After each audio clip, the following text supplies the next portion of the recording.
नमस्कार। आज का कुंडली देखना सीखे का विषय है हमारा भाव विषय।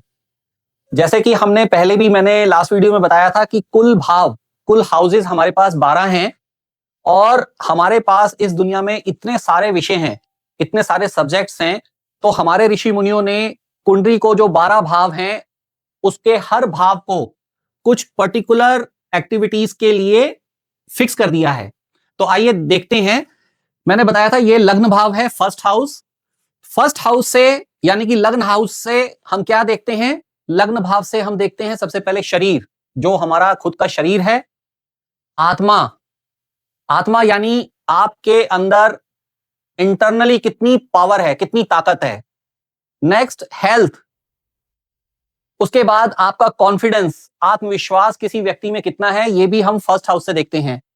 और हमारा एनर्जी का लेवल, किसी की एनर्जी का लेवल कितना है, उसको भी हम लग्न भाव यानी कि फर्स्ट हाउस से देखते हैं। देखिए, इसमें एक चीज मैं और कहना चाहूंगा कि हमारे पास किसी भी भाव से देखने के लिए बहुत सारे विषय हो सकते हैं, पर यहां पे जो मेन जो चीजें हैं, जो मेन रिप्रेजेंट करती हैं, मैंने अभी उसको ही नोट डाउन किया है। ठीक है। जो नेक्स्ट भाव जो है हमारा सेकंड हाउस, वो है धन भाव। अब धन भाव से हम क्या देखते हैं? धन भाव से नेचुरली हम देखते हैं धन, हमारे पास जो सेविंग्स हैं वो कितनी है, ज्यादा है, कम है, किस लेवल की है, उसको हम सेकंड हाउस से देखते हैं। नेक्स्ट देखते हैं हम विद्या। विद्या, वो वाली विद्या, यहां मैंने प्ले स्कूल लिखा है, जो बिल्कुल स्टार्टिंग की किसी की विद्या होती है, पढ़ाई का जो स्तर होता है, जो बच्चा घर पे सीखता है। उसके बाद हमारा है वाणी। नेक्स्ट है हमारा फेस, चेहरा, ये भी हम सेकंड हाउस से देखते हैं। नेक्स्ट इज जमा पूंजी, जो मैंने बताया कि सेविंग्स कितनी है, सेविंग्स का लेवल क्या है, वो भी हम सेकंड हाउस से ही देखते हैं। और भोजन की आदतें, किसी का भोजन करने की आदत क्या है, ये भी हम सेकंड हाउस से ही देखते हैं। नेक्स्ट आता है हमारा थर्ड हाउस यानी कि पराक्रम भाव। पराक्रम भाव से हम देखते हैं कि किसी इंसान में कितनी हिम्मत है, राइट। उसके बाद प्रयास या प्रयास करने की क्षमता, क्या वो आसानी से हार मान लेता है किसी काम के लिए, या उस काम के पीछे उसका जुनून, जिसको हम बोल सकते हैं कि उसमें कितना जुनून है उस काम को पूरा करने के लिए। नेक्स्ट इज वाणी का प्रयोग कैसे करता है वो इंसान, यानी कि कम्युनिकेशन स्किल्स। ये था वाणी, but this is communication skills, उस वाणी का प्रयोग कैसे करता है वो। नेक्स्ट इज लेखन, उसकी लिखने की क्षमता। मीडिया, ये हम आगे देखेंगे कि हमारा कैरियर में जब हम टॉपिक डिस्कस करेंगे उसमें बहुत यूज आएगा। छोटे भाई बहन, यही इसी थर्ड हाउस से ही हम देखेंगे। छोटी यात्राएं, आसपास की यात्राएं, वो चाहे घूमने के लिए हो, चाहे बिजनेस के लिए हो, चाहे नौकरी के लिए हो। और लास्ट वन इज निर्णय लेने की क्षमता, डिसीजन लेने की क्षमता उस इंसान के अंदर कितनी है। क्या जो उसने निर्णय ले लिया उसके ऊपर वो अडिग रहता है, उसके ऊपर खड़ा रहता है, या वो एक बार डिसीजन ले लिया फिर थोड़े दिनों के बाद उसको पलट जाता है। तो ये जो उसकी क्षमता होती है, ये भी हम पराक्रम भाव यानी कि थर्ड हाउस से ही देखेंगे। नेक्स्ट भाव इज सुख भाव यानी कि फोर्थ हाउस। इस भाव से हम देखते हैं कि किसी के इंसान का घर का सुख कितना है। ओके। नेक्स्ट इज माता, जो मां है वो भी इसी भाव से ही देखी जाती है। वाहन, व्हीकल, आपकी आंतरिक शांति, आदमी अंदर से कितना शांत है, उसकी मानसिक स्थिति कैसी रहेगी। नेक्स्ट इज उस जमीन जायदाद, उसके पास, किसी इंसान के पास वो जमीन खरीदना चाहता है या उसके पास कितनी जमीन जायदाद होगी, वो भी हम फोर्थ हाउस से ही देखेंगे। उसके बाद हम देखते हैं शिक्षा, प्राइमरी एजुकेशन, वो भी हम फोर्थ हाउस से ही देखते हैं। और किसी भी इंसान का इमोशनल स्टेट क्या है, वो भी हम फोर्थ हाउस से ही देखेंगे। नेक्स्ट इज फिफ्थ हाउस यानी कि संतान भाव। नेचुरली संतान भाव से हम देखते हैं संतान, बुद्धि, उसकी सोचने की क्षमता। ओके। देन नेक्स्ट इज शिक्षा। शिक्षा में आती है हायर एजुकेशन, जो कि हम आप मान के चलिए कि करीब ग्रेजुएशन तक हम फिफ्थ हाउस का हमारा बहुत इंपॉर्टेंट रोल है। उसके बाद लव अफेयर्स, प्रेम संबंध। ओके। क्रिएटिविटी बहुत ही इंपॉर्टेंट भाव है, त्रिकोण का भाव है, जैसे मैंने लास्ट वीडियो में भी बताया था, 1, 5 और 9 त्रिकोण भाव होते हैं। क्रिएटिविटी, कला, लेखन, अभिनय, हम इसी भाव से ही देखते हैं। नेक्स्ट इज सट्टा, शेयर मार्केट और जोखिम वाले निवेश। अगर किसी इंसान को शेयर मार्केट से पैसा कमाना है, सफल होना है, तो उसका 5th हाउस मजबूत होना ही चाहिए। और इसी से हम देखते हैं कि उस इंसान को शेयर मार्केट में कितनी सक्सेस मिल सकती है। Next is past life karmas, कि वो अपने पिछले जो जन्म था उसके कितने कर्मास को वो आगे लेकर आया है, वो भी इसी भाव से ही हम देखेंगे। और लास्ट इज मौज मस्ती, कि इंसान कितना अपने जीवन में मौज मस्ती में रहना चाहता है, उसकी सीरियसनेस क्या है, उसकी एक बेसिक नेचर को हम इसी भाव से देखने की कोशिश करते हैं। अगला भाव है हमारा रिपु भाव, यानी कि 6th हाउस। ये बहुत ज्यादा अच्छा भाव नहीं माना जाता। उसका रीजन है, आप समझेंगे, क्योंकि इससे हम देखते हैं शत्रु, रोग, कर्जा। आप अगर कर्जा लेंगे तो चुका पाएंगे या नहीं चुका पाएंगे, किसी को कर्जा देंगे तो वो वापस मिलेगा नहीं मिलेगा, वो सब इसी भाव से हम देखेंगे। घर की कलह, पाप, भय, अपमान, मुकदमा। आप कितने ज्यादा लिटिगेशन में आप उलझ सकते हैं, अगर लिटिगेशन हो गया है तो उसमें आपको सफलता मिलेगी या नहीं मिलेगी, वो भी हम 6th हाउस से ही देखते हैं। और 6th हाउस से हम देखते हैं नौकरी। अगर कोई इंसान, जब हम कैरियर की बात करते हैं कि मेरे लिए नौकरी सुटेबल है या बिजनेस सुटेबल है, तो वो हम 6th हाउस को कंपेयर करते हैं नौकरी के लिए। अगर 6th हाउस स्ट्रांग है और इसमें प्लैनेट्स की पोजीशन अच्छी है तो वो इंसान सर्विस में जाता है। नेक्स्ट 7th हाउस इज विवाह का भाव, इसको हम विवाह का भाव बोलते हैं। तो नेचुरली इसे हम देखते हैं शादी। अगर कोई हमसे पूछता है कि शादी कब होगी, किससे होगी, या कोई और क्वेश्चन उसका रहता है शादी से संबंधित, तो वो हम इसी 7th हाउस से ही देखते हैं। जीवन साथी, उसका स्पाउस कैसा होगा। नेक्स्ट इज पार्टनरशिप, अगर कोई बिजनेस के अंदर पार्टनरशिप करना चाहता है तो उसके लिए भी हम उन दोनों इंसानों के 7th हाउस को कंपेयर करते हैं। नेक्स्ट इज आपकी सोशल इमेज कैसी है, कैसी रहेगी, उसको हम 7th हाउस से देखेंगे। नेक्स्ट इज मृत्यु। नेक्स्ट इज डेली इनकम, वो इसी हाउस से देखा जाएगा। उसके बाद आता है काम वासना। देन ट्रैवल, आप कितना ट्रैवल का शौक रखते हैं, या आपको उस ट्रैवल में कितनी सफलता मिलेगी, अगर आप बिजनेस पर्पस से जाना चाहते हैं या सिर्फ मौज मस्ती के लिए जाना चाहते हैं, वो भी हम इसी हाउस से ही देखते हैं।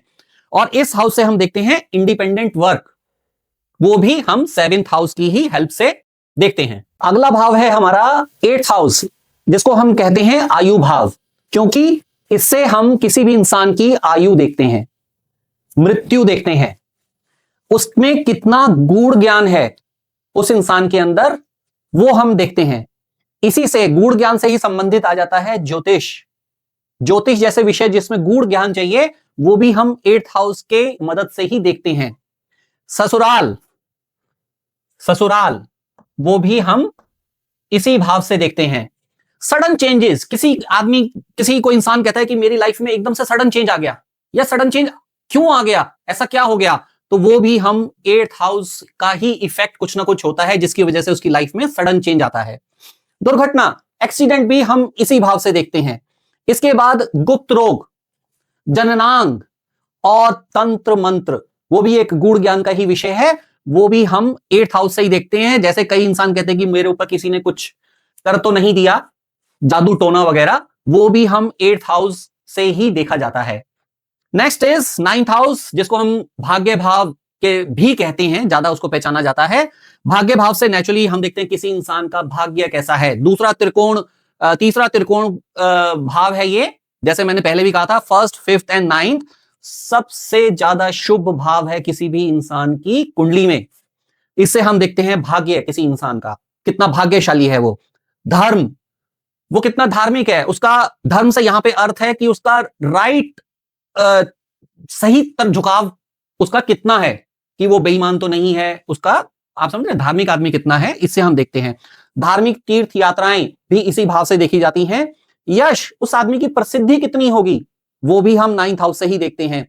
अगेन शिक्षा यहां पर आती है आपकी ग्रेजुएशन और पोस्ट ग्रेजुएशन के बाद वाली हाई रिसर्च जब कोई इंसान करता है तो उसका 9th हाउस बहुत स्ट्रांग होना चाहिए, वो तभी रिसर्च में जा सकता है। इसके बाद हम देखते हैं गुरु, पिता, किसी के पिता फादर, उसके साथ कितनी बनती है, उनका पिता का सुख कितना है, पिता की मदद कितनी मिलती है, या वो पिता को कितनी मदद करता है, वो भी हम 9th हाउस से देखते हैं।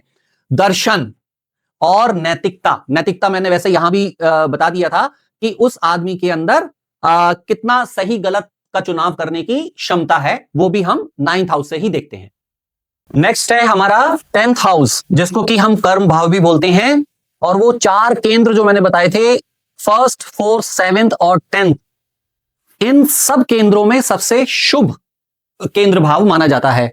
उसका रीजन भी यह है कि इससे आज के समय के हिसाब से जो हमारा कर्म है, जो हमारा करियर है, वो इसी भाव से डिसाइड होता है कि लाइन ऑफ करियर वगैरह क्या उस इंसान को अडॉप्ट करनी चाहिए।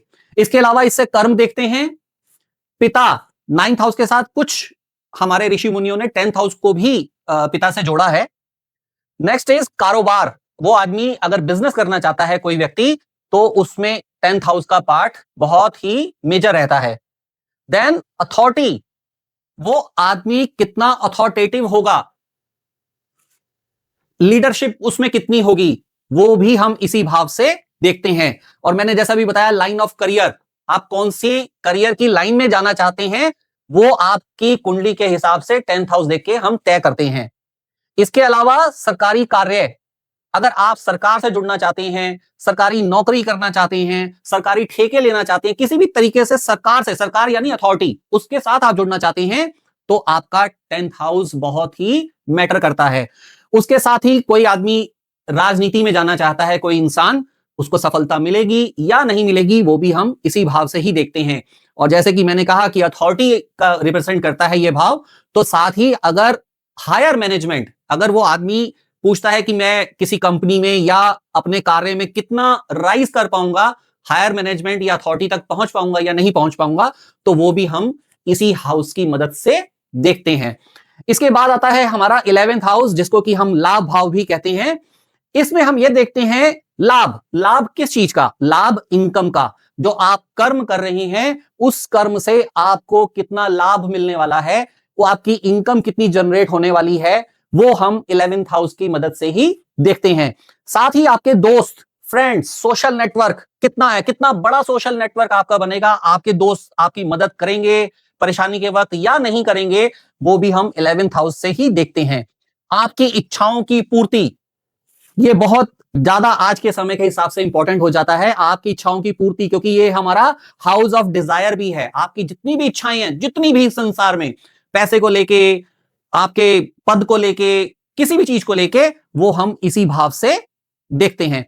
इसके साथ ही बड़े भाई बहन, मैंने आपको 3rd हाउस में बताया था कि छोटे भाई बहन देखते हैं, और उसके सामने जो 11th हाउस है, इससे हम देखते हैं बड़े भाई बहन। इसके अलावा आपकी सामाजिक पहचान, आपका सोशल नेटवर्क कितना है, और आपका सोशल, आपकी आइडेंटिटी कितनी है, कितने आप प्रसिद्ध हैं, कितने लोग आपको जानते हैं, वो भी 11th हाउस ही हमारा तय करता है। और मैंने जैसे आपको बताया हाउस ऑफ डिजायर है, तो आज के समय में ये हाउस भी बहुत ही ज्यादा इंपॉर्टेंट मायने रखता है। लास्ट है हमारा 12th हाउस, जिसको हम व्यय भाव भी बोलते हैं। इसमें हम देखेंगे इसकी मदद से व्यय यानी कि खर्चा, आपके जो एक्सपेंसेस हैं वो कितने होंगे और किस चीज के ऊपर होंगे, वो इसी भाव से हमें पता चलता है। ये भी मैं आपको बता दूं कि 6, 8 और 12 जो हमारे त्रिक भाव कहलाते हैं, और ये तीनों ही भाव शुभ नहीं माने जाते हैं। तो इससे हम देखते हैं, अगला है नुकसान, आपको नुकसान होगा, किस चीज से होगा, ये भी हम इसी भाव के मदद से देखते हैं। इसके साथ ही अकेलापन, मोक्ष, अध्यात्म, वो आदमी कितना आध्यात्मिक होगा, उसका झुकाव होगा या नहीं होगा, हम इसी भाव से देखते हैं। और आज के समय में क्योंकि विदेश जाने की प्रवृत्ति बढ़ती जा रही है, तो विदेश जाने के लिए, यात्रा के लिए या निवास के लिए, रहने के लिए, रेसिडेंसी के लिए, वो भी हम 12th हाउस की मदद से ही देखते हैं। इसके अलावा इससे हम सीक्रेटिव चीज भी देखते हैं, गुप्त शत्रु, शत्रु तो हैं, दुश्मन तो हैं आपका, बट वो सामने नजर नहीं आ रहे हैं, उसको भी हम 12th हाउस की मदद से ही देखते हैं। आपके गुप्त संबंध, रिलेशन, आपने पीठ के पीछे अपनी फैमिली से छुप के जो बना रखे हैं, वो भी हम इसी भाव से हम देखते हैं। और जैसे मैंने आपको कहा, मैंने आपको बताया था कि 6th हाउस से हम रोग देखते हैं, तो उस रोग का जो इफेक्ट है, क्या वो रोग इतना एक्सटेंसिव हो जाएगा कि आपको हॉस्पिटल जाना पड़ेगा, वो इसी भाव से ही देखा जाएगा। उसके लिए जेल जाना पड़ेगा, वो इसी भाव का, जब 6th और 12th हाउस का कोई संबंध बन जाएगा तो हम देखेंगे कि वो इतना सीरियस ऑफेंस होगा कि आपको जेल भी जाना पड़ सकता है। और दूसरी तरफ जो हमने मोक्ष और अध्यात्म की बात की थी, एक अलगाव की बात की थी, तो क्या आपका अध्यात्म की तरफ और मोक्ष की तरफ इतना झुकाव हो जाएगा कि आप अपना घर बार छोड़ के आश्रम की तरफ चल पड़ेंगे? वो भी हमें व्यय भाव या दूसरे, इसको हम मोक्ष भाव भी बोलते हैं, इस भाव की मदद से हमें पता चलता है। तो ये थी आज हमने भावों के बारे में सीखा। तो आशा करता हूं कि आपको पसंद आएगा और इससे मदद मिलेगी, और मैं आगे भी ऐसी वीडियोस बनाता रहूं। तो मैं रिक्वेस्ट करता हूं कि मेरी वीडियोस को लाइक करें, सब्सक्राइब करें और अपने यारों दोस्तों के साथ, जानने वालों के साथ शेयर करें। Thank you.